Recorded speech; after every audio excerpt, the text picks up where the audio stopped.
O que fazer quando um cônjuge não se sente satisfeito emocionalmente com o outro cônjuge? Ou o que fazer em uma situação quando se percebe que não há uma satisfação emocional no casamento? Bom, devemos entender que há uma ênfase muito grande emocional em nossos dias e saber sujeitar as emoções. As emoções não podem nos dominar.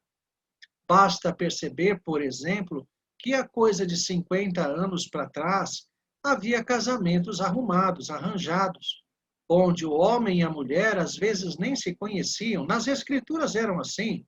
Isaac não conhecia sua esposa, ela foi levada a ele, ele a tomou por esposa e pronto.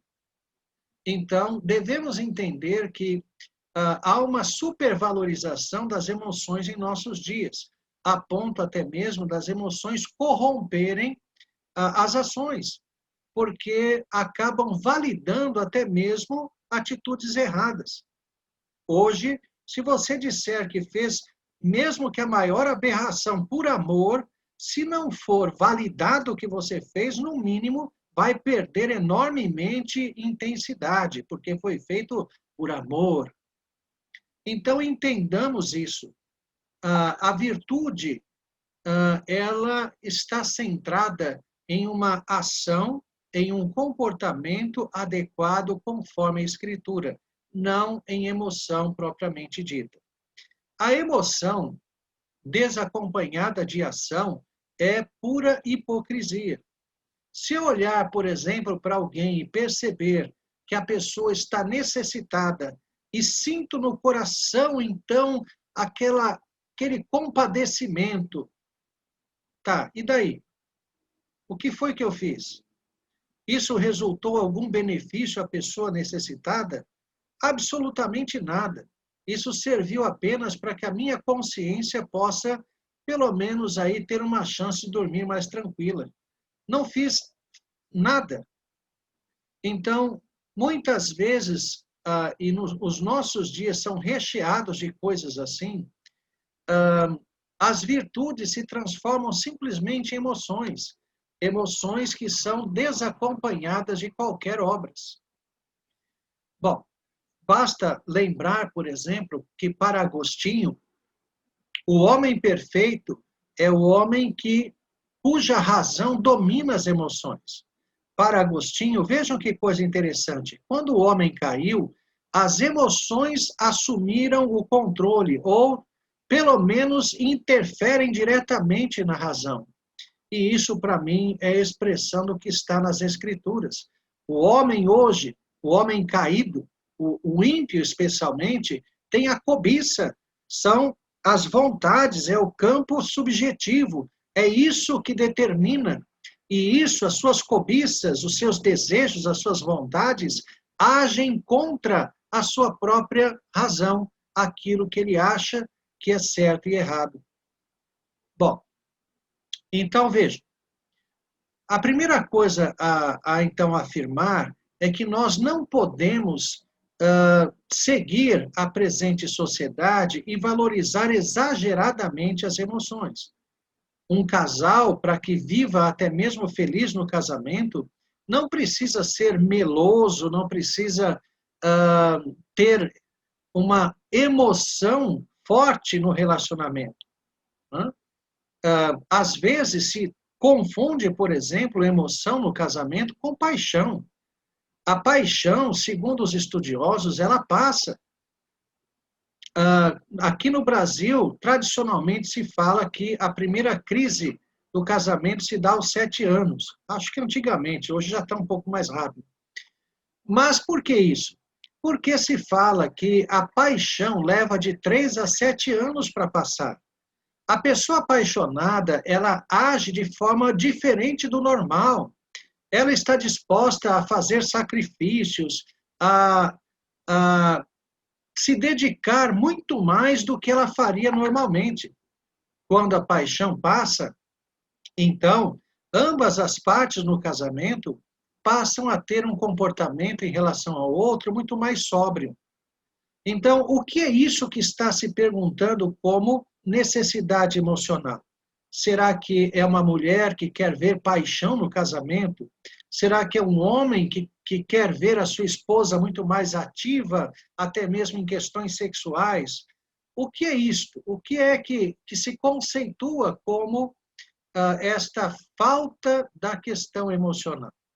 Então, é muito importante que haja uma conversa, se a esposa não está se sentindo suprida, e não apenas emocionalmente, em qualquer área do casamento, igualmente o marido.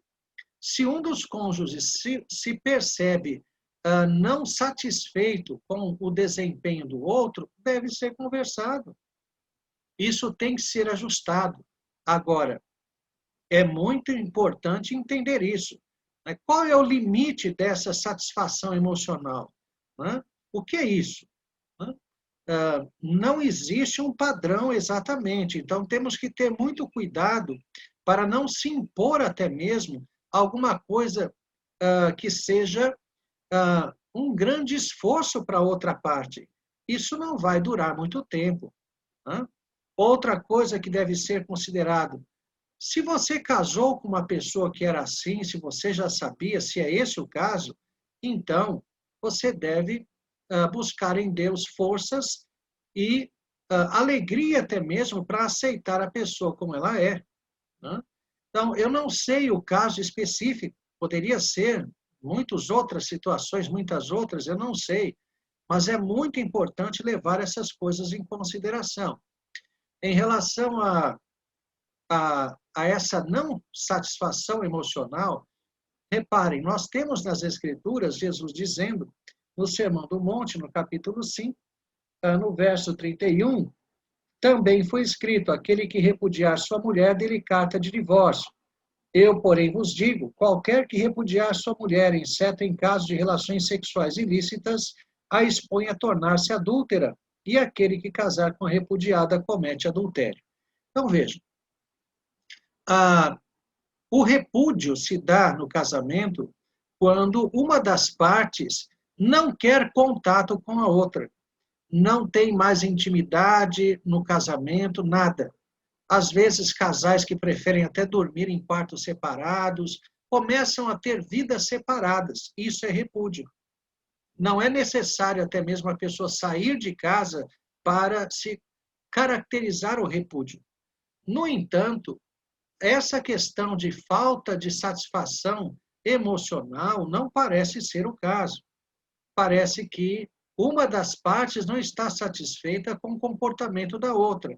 Jamais, por exemplo, justificaria um divórcio.